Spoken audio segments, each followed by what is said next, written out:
You laugh.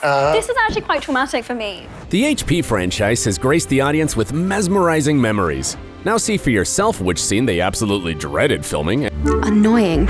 and which ones they cherish to this day. She said you were a good kisser. Awesome, that's fantastic news. Bonnie Wright as Ginny Weasley. Bonnie got to complete her character's story in the best way possible, and here's why. The actress was just 10 years old when she filmed her first take, saying goodbye to Harry Potter on platform 9 3/4. It was a moving experience to go back to the same place when the characters jumped in time in the last scene of the finale of the Deathly Hallows.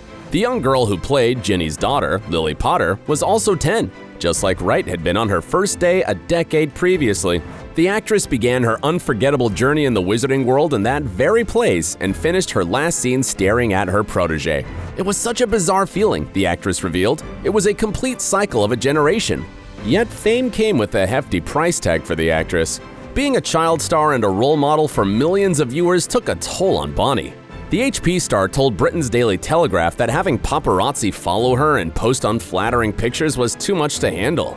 It's not fun. You're growing into yourself and see photos of yourself like, oh God. Quite the opposite happened to her co-star, whose perception of self and body image was actually boosted by the franchise.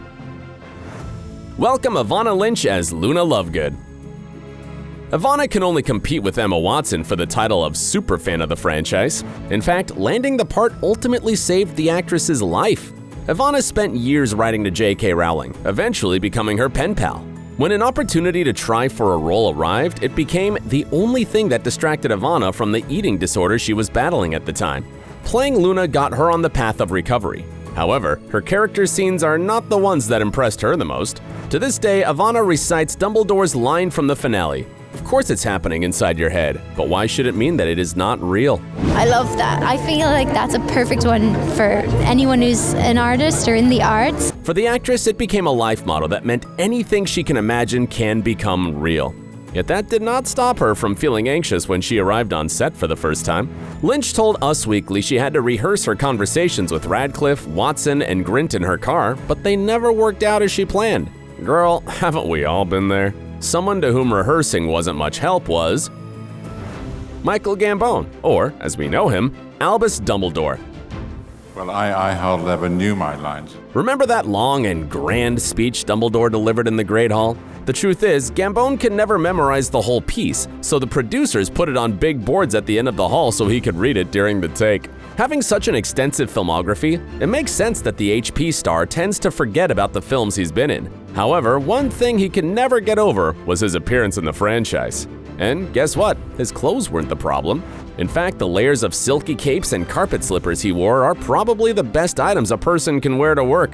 Unfortunately, Gambon could not say the same about his wig and makeup. That incredible hair you see in the movie was a tough job to manage behind the scenes. The wig took a bunch of time in the makeup chair to be applied, and the whole process was repeated for years. A lot of daunting sitting still, don't you think?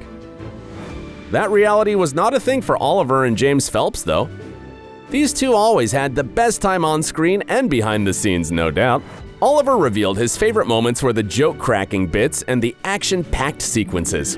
Yet for this guy, his favorite moment ended up being a catastrophe for the HP director and almost took his life.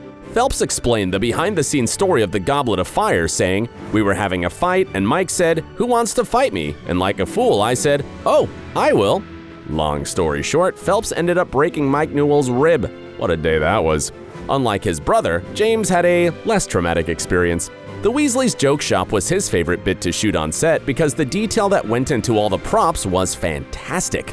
"I really just wanted to show everyone everything that was there," he shared. However, one thing the actor absolutely dreaded was having a recording of his premature and breaking voice. It still haunts him to this day. I sounded like I'd just swallowed a load of helium. The one person who actually has regrets is Helena Bonham Carter, aka Bellatrix Lestrange.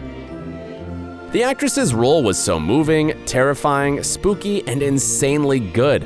It's hard to believe Helena was just portraying a character. Carter played 2 roles in the movies, and portraying Hermione was her favorite bit. Call me Emma. Jumping from bonkers Bellatrix into courageous, timid, and rule-following Granger was a fun challenge to nail. But not all scenes go as planned, and filming Deathly Hallows proved that. Helena's commitment to acting ended up with someone getting hurt. In the scene in the Department of Mysteries where Lestrange threatens Matthew Lewis with her wand, Carter actually pierced his ear.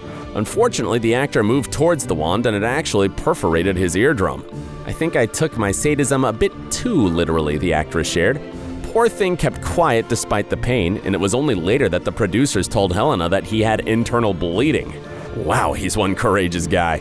It wasn't all bad though. Matthew Lewis, Neville Longbottom in the movies, got the ultimate gift anybody in the industry could wish for. Do you know that when the rest of the cast was in pieces crying over the finale, the star basically experienced an epiphany? In that moment, Matthew realized he had to live up to his character's development and pluck up the courage to do the unthinkable. Go talk to his role model, Alan Rickman. Even knocking on his door, terrifying. The actor wanted to thank Rickman for being so kind, respectful, and understanding to all the kids on set. Little did Lewis know how far Alan's generosity went. The British film icon invited the kid in for tea and gave him valuable secrets on how to excel as an actor and what Matthew should definitely do in the future. Another reason why Lewis felt liberated finishing the installment was because it ended the dreaded makeup and costume application. Throughout the franchise, the actor had to deal with fake teeth, ugly haircuts, his words not mine, and pulling off a fat suit. I didn't mind it until I was 14 or 15 and there were girls on set. I was a bit like, why me? No one knows I'm wearing this damn thing. They all just think I'm fat. Why is it always me? While Matthew tried to get over his on-screen look, the grand villain of the movies, Ralph Fiennes as Lord Voldemort, was all for his horrifying look. The scarier the better, the actor thought. Once Fiennes got his makeup done and went for a walk on set, and the reaction he got was everything he ever wanted. Anyway, I passed by this little child. I just looked at this boy. He just burst into tears. Makes sense now why Ralph was perfect for the role. At the same time, the makeup application and all the painting was actually the thing he hated the most about his role. Years later, Ralph told Graham Norton that ever since, he has specifically chosen jobs where prosthetics are not involved. On top of that, Voldemort's look was far from scary in real life. You would not believe it, but the actor had to wear ladies' tights under his impressive silky cape. They were so tight the actor kept tripping, which must have totally ruined Voldemort's vibe. So I couldn't walk as elegantly as I would like as Voldemort. Now there is someone who would certainly recite the whole franchise if asked for her favorite scene or line. Emma Watson as Hermione Granger. The actress pulled off 11 auditions and loved every take where she was able to show off her intelligence, which, let's be honest, is what each scene was about. But even for a know-it-all like Watson, the action-packed parts proved to be her favorite too. Emma said that she absolutely loved dipping her toes into the stunt work and doing some of it on her own, without doubles in the final installment. Oof, finally. And maybe, just maybe, sometimes she overcommitted to the role. You're laughing because you hit me so hard, aren't you? Okay. But being the only girl lead of the franchise turned out to be a tad of a struggle after all. Kissing her childhood friends Daniel and Rupert in the final parts of the movie felt like a disaster. Rupert was like, I don't know how we're going to do it. And I was like, I've got no idea either. After dozens of takes, do it. The two finally shared the passionate kiss that made it into the final cut. The one who got no kisses in his bits was Draco Malfoy. Although the world is clearly not done discussing Tom Felton and his crushes, for the actor, the actual highlight of the show was his battle scenes, like the explosions where he fought Harry in a Hogwarts bathroom. They rigged the whole bathroom literally like with explosives, so every time we did this with the wand, something else blew up. What an experience. Besides, Draco was probably the only one among the kids at Hogwarts who got to wear the fanciest clothes 24/7. I really liked my suit. Draco was not one for casual dressing. But his look actually required a lot of maintenance. Being a natural brunette, Felton had to dye his hair platinum blonde every 10 days. Can you believe that? In 2008, the actor said he has no idea how his hair got through such a procedure. The worst thing was dyeing my hair blonde. It built some superhuman resistance, but it seems to have survived. Contrary to Felton, Daniel Radcliffe felt the opposite about his action scenes, but we'll get to that. First things first, the actor was looking forward to meeting Gary Oldman the most. Just like in the movies where the actor played Harry's godfather, Oldman became a caring teacher for Radcliffe as well.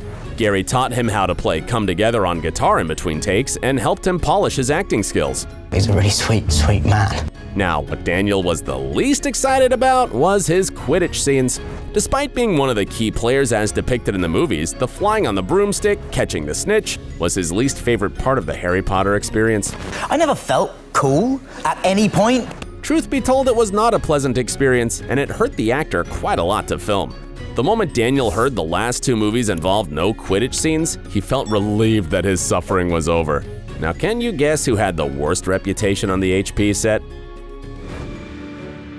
Rupert Grint as Ron Weasley was the real troublemaker on set. Every take had to be retaken after a series of laughter breaks. Rupert, stop smiling. No, don't smile. Rupert, don't smile. Rupert, you shouldn't be laughing. Understandably, it was Rupert's first time on set, and everything felt unreal and exciting, especially the bit where the actor excelled in the game of chess and witnessed chess figures exploding. I think we've actually still got a broken piece of the, I think it was the horse. What the movies did not show, though, was the fact that Grint actually considered leaving the franchise. Feeling the overwhelming weight of responsibility of being phenomenally popular and doing press and red carpets was an attack on his senses, the actor revealed. There were definitely times when I thought about leaving. Filming Harry Potter was a massive sacrifice. Thankfully, Rupert changed his mind and we got to have an ending with all our favorite characters in it. Now, if you want to see more about where the Harry Potter cast is now, make sure to check out the rest of our videos. Thanks for watching, and as always, stay awesome.